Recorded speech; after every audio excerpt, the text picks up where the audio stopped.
The following was recorded in front of a live studio audience at the Studio 21 Podcast Café. This is the United Podcast Network.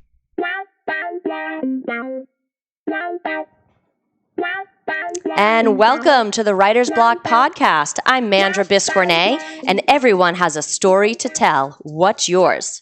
Deborah Monk, empowering you to find your creative voice. And Shelley Devlin, inspiring you to find your why.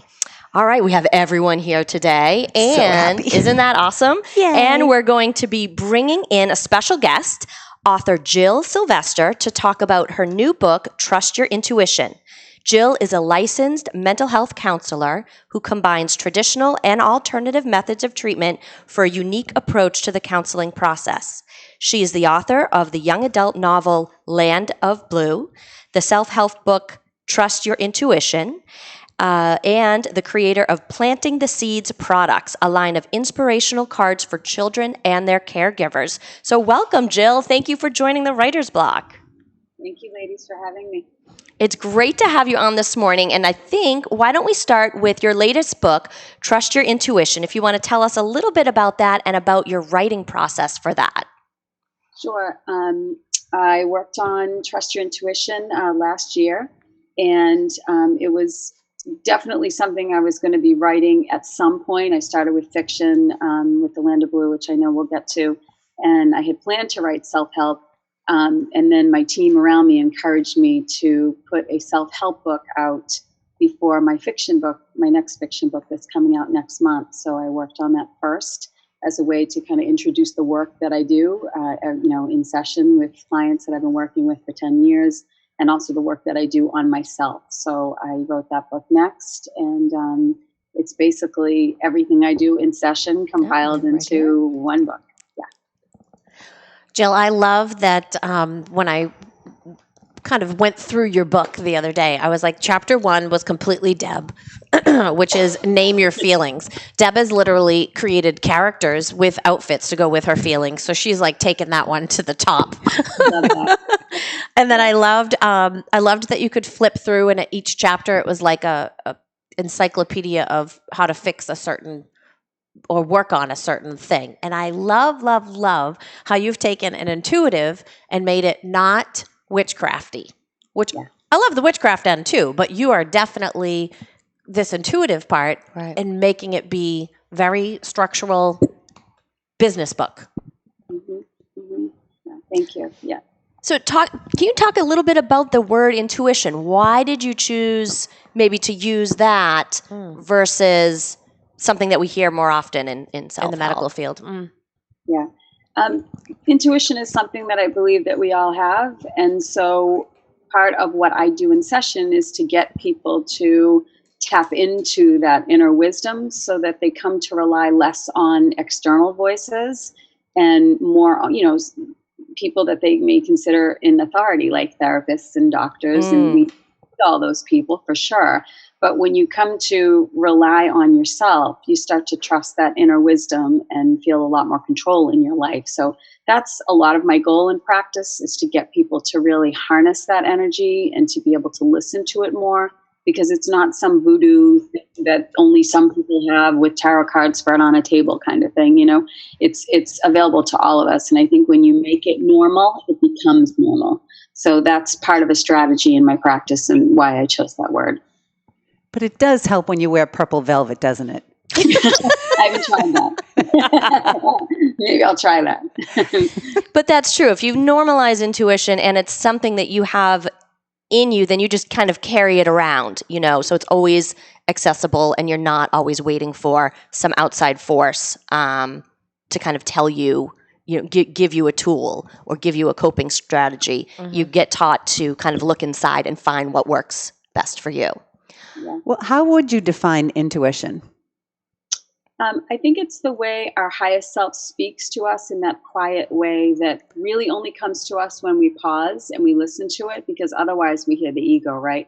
The louder voice, the one that pushes, the one that forces things versus that quiet wisdom that just knows. It's that little subtle feeling you get when I probably shouldn't do that, or that feels really good to me. I really want to move forward with, that message that's coming to me or that feeling that's coming to me. And so that's why I write about in the book about how I talk with my children early on, because again, it doesn't have to be this witchcraft thing, like Shelley said. It can be a very grounded process that you make as part of a normal conversation. So my son's, a sophomore in college now, and my daughter is a junior in high school. And we've been talking in this kind of manner since they were little with, tune in, what feels right to you, or, take a few minutes. Do you feel like you should? Are you getting a yes on that or a no on that? It doesn't have to be something that we're, closing our eyes and chanting to get the information. Dialogue, so that's a lot of what I encourage in the book.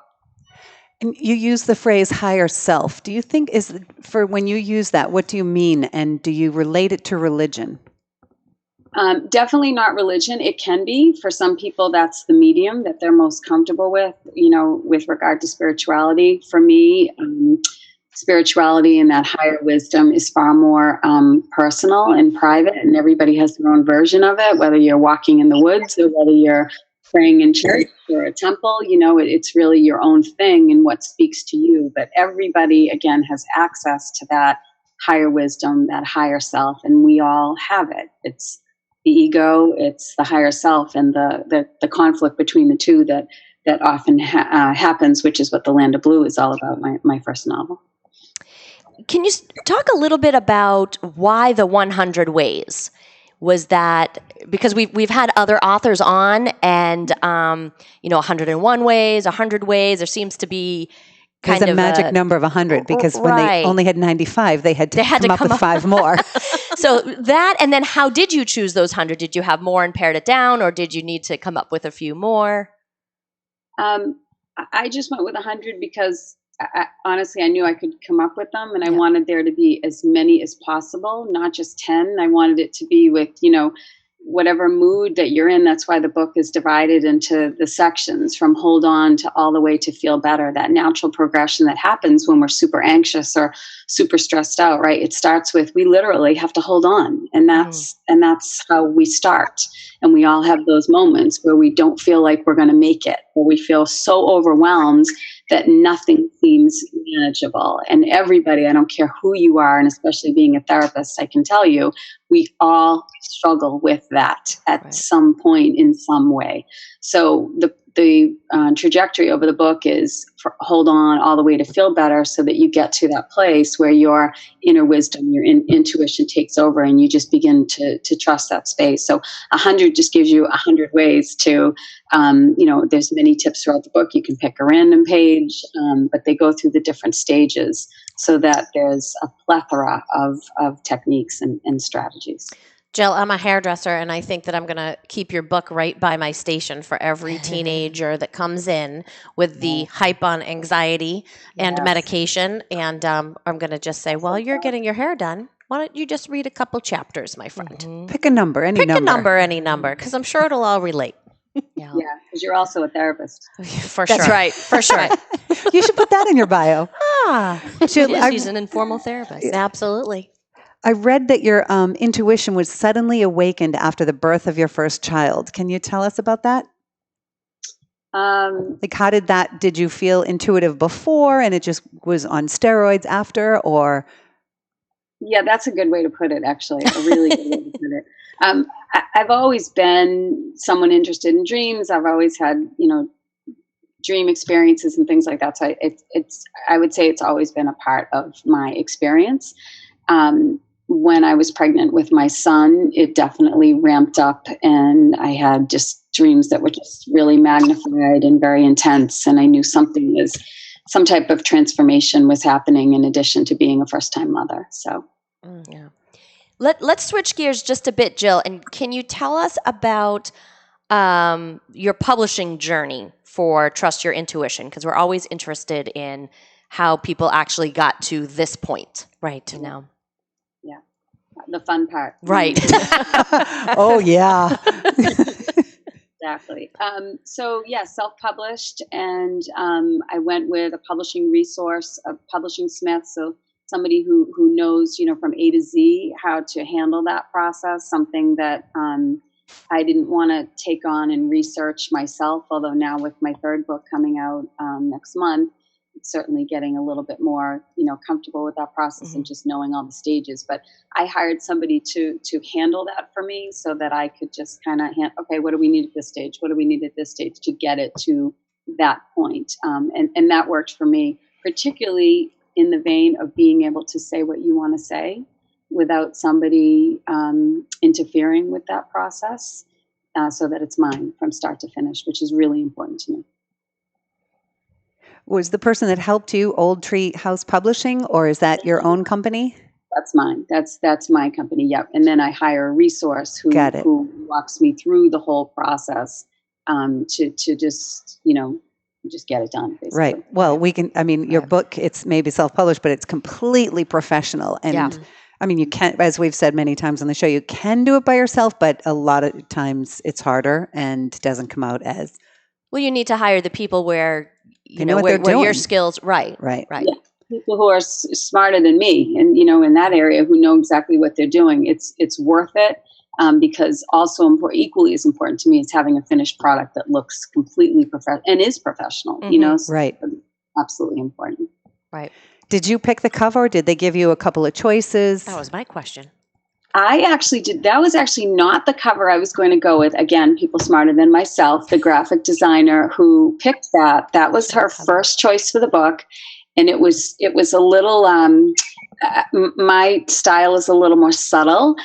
So I went with some other ones that were kind of like, the way she described it was "don't look at me" kind of thing. That's not good for a cover. Right. So so I was like, okay. So I put it out to, my circle of people and said, what do you think? And everybody kept coming back to that cover. And I was like, all right, it's I got to trust the people I'm hiring here. Right. Put out, and do what they say is the right thing to do. And I've had great feedback on the cover. So I'm very glad I went with it. Yeah, it jumps out, right? It the definitely colors, does. I love the color, right? It's clean. The colors are great. You're definitely going to see it on a shelf. Mm-hmm. You said that your friends told you that you needed to write this book first before your next book coming out. Why was that? So the team of people that I have around me with PR and just people in my life that know me had encouraged me to, from a marketing perspective, put out more of the self-help genre first so that it would be explaining what I do, explaining the work that I do, what I'm passionate about, so that my fiction work that comes out, and I'll be doing this intermittently because Trust Your Intuition is also a series, and then I have a series coming out next month, a YA series. So they explained it as a marketing strategy. So to be able to explain the work that I'm doing in session, how I live my life, explaining a little bit more about me, again, something I felt like I would put out down the road in the queue for sure. They encouraged me to put it out first as a way of introducing myself and my work, so that people would understand, what I'm doing and then become more interested in my fiction work. And it's smart. Let's talk about your fiction work a little bit, because the YA genre isn't one that we often get to discuss on the show. So tell us a little bit about that writing process and how you come up with those stories. And how you write for that population of readers. So Land of Blue, which was my first fiction novel, is essentially, again, the work I'm doing in session. So my themes tend to be around the conflict that we have in our minds, coming from a therapist perspective, the work that I'm doing in session with people. And so, I wrote that book, fantasy fiction, but it's really self-help under the guise of fiction. It's a tool for kids to be able to navigate OCD, inner turmoil, sorry about that, in their minds, tongue twister. And also as a tool for parents to be able to help them with their kids and also to look at themselves. The book is a lot of self-reflection and coming from that perspective, again, as a therapist, to be able to help people. So that was the goal of Land of Blue. Mm-hmm. And then same thing with my next series that's coming out next month, with YA. It's talking to kids. It's being able to reach kids and be able to work out themes in the books and just help them to know that they're not alone, kind of thing. So my themes tend to be fairly similar in that sense. And then back to your question about the writing process, fiction is a lot harder than self-help. I can tell you that. It takes a lot longer, and but just so satisfying. Both of them so satisfying. So how do you manage to do it all? Be a therapist, write the articles, your blog, the books, the different, right? The different types of books. Getting up early is the key. No doubt. Getting up early, but yeah, it's a balancing act for sure. Being balanced, scheduling and organizing. That's one area of that I'm hugely passionate about, and I like to say I'm pretty strong in is being organized and balanced. How early do you get up? Well, when I wrote The Land of Blue, I was writing it from 4:15 to 6:15 in the morning. Because I realized with seeing clients, and my kids were younger then, that it was not going to happen unless I took that. Otherwise, it would be taking time away from the other things that I loved. Right. And that wasn't an option for me. So I would get up, and actually, cool story about that. I was getting up not the middle of the night, but around 4:15 for about a week every morning. And I was like, what is going on? It was driving me crazy. And all this time I had been struggling with, how am I going to get this book done? Wow. And finally it hit me like a 2x4. I was like, yeah, that's my message right there. Like 4:15 would be a great time. I'm up anyway. Wow. Have been for a week. So But what a great question. How am I going to find time? And then the universe wakes you up and gives you time. right, here you go. Right? What time did you go to bed when you were getting up at 4:15? Well, the goal, Debbie, would be, 9:30, which doesn't happen when you have kids, husband, dog, and all this other stuff. But yeah, ideally that would be the goal because I like my sleep. And we need our sleep. It's key to being a kind, joyful person every single day, right? I agree. So, it's huge. So, that would be the goal. But I did that for a series of months. I'm happy to say I'm not doing that right now, but I'm still an early riser because this, as women with families and writing, that there's so much to get done during the course of the day. So. Right. And I think that's the piece that we struggle with too, is carving out that time without taking it away from other important priorities. Right. Whether it's staying up later at night or getting up earlier in the morning, or you find a way to fit it in. And I think it's great that the universe said, right, here you go. Knock, knock, time to wake up. Right. And I think it's uninterrupted time is key. At 4:15, nobody's interrupting you. The world Whereas if isn't you awake. did it Right. Right. It's a very rich time. There isn't much calling you. Right. At that time. So it was a real flow for me. So, and this is, a good way to talk about the whole intuitive piece too, because so often we fight those messages that come. So like I was explaining at first, to be like, 4:15, this is driving me crazy, until finally you get it. And once you get it, you start to understand, and this is what I talk about so much in the book, that anxiety and turmoil isn't meant to torture you. It's meant to guide you to the very questions that you're asking in your waking state. You're just not paying attention to the answers. So when you start to really harness that energy, you start to understand that you're being answered all the time.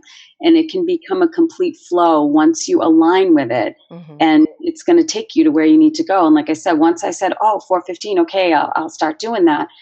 It flowed beautifully for me. Writing that outline for months like I did at that time was such a delicious process for me, that it was just a treasure in my life that time. It really was. And that's beautiful to say that anxiety is not meant to torture you, because I know that it feels like that when it's happening. Yeah. Right. But if you open yourself up, like Right. that's what you, if you open Right. I yourself love up that. To that, Is then there a it's- chapter on Sunday night anxiety? Because that's what I get is like, mine's like Monday night anxiety because my weekend is through Monday. Right. And as soon as I sit down and write my list of things to do for the week on paper, then it's gone. So I need to just empty out what is already piled up in there. Mhm. But it happens every single Monday night. I'm like, Yeah. But again, looking at that as it's the catalyst for you to get to that place where you need to be, right? Right. That's right. the discomfort and the distress that you feel. But then once you step into it and you start to ride that wave, you get to where you need to go. So if it didn't happen, you might still be sitting there not doing the schedule, right? Right. And that's your call to action in Right. each of those I chapters. just opened the page. Yeah. You just opened the page to call to action. That's great. Jill, where can people find you if they're looking to connect with you or look for your book? What's the best way for them to get in touch? And are you still taking new patients? Of course, Debbie would ask that. Just for Kate, Asking for a friend. I am asking for a friend. An older friend. I am adults only. I've stopped seeing kids because I actually find, well, I'm phasing them out. The ones that I have, I still have in my caseload, but I find that working with parents, when you work with parents top down, they can tend to help their kids at home. Again, the whole intuitive piece. Yeah. Just learning how to work with that. But yes, with adults, I have a more limited schedule, but yes. Okay. And how do we find you? Both online and in person? Yep. My website is jillsylvester.com, which is SYLVESTER. I'm also on Facebook. Old Treehouse Publishing is our Facebook page. And then on Instagram, I think it's Jill_Sylvester. Great. Well, Jill, thank you so much for joining us this morning. And we'll definitely get all that info up on our Facebook page as well. Thank you all for listening to the Writer's Block. You can certainly check us out on your favorite podcast catcher. If you'd like to hear this episode again or share it with a friend, you can head on over to the UnitedPodcastNetwork.tv. That's UnitedPodcastNetwork.tv. Thank you for listening, and we hope to inspire and empower you to tell your own story.